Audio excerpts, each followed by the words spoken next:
that you want to weigh in, because the question was about due process, and since it's for people who are accused and charged with crimes but not necessarily convicted of them, what do you make of the concerns about due process? So I understand your concerns, and I understand how immigrants across this country who are here legally and have followed the law are being terrorized right now because they are unsure of what happens next. I voted for that piece of legislation because of a very specific provision, and it was if it caused injury or death to a police officer, which was one small piece of it. There were other things about, to your point, Caitlin, someone who was was charged but hadn't been convicted. As I've thought about it over the last couple months, I probably would have voted differently.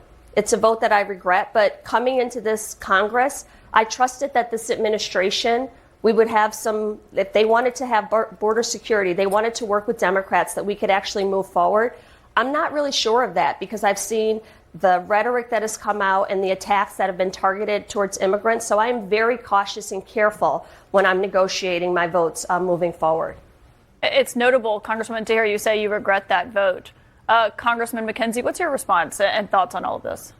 I would say this. Actions that we have seen from illegal immigrants coming into our country, committing these heinous crimes, are a serious challenge that are long overdue to be addressed. And so I was happy that this was the first piece of legislation that the new Congress addressed. And it was passed in a bipartisan fashion through the House and Senate and became law.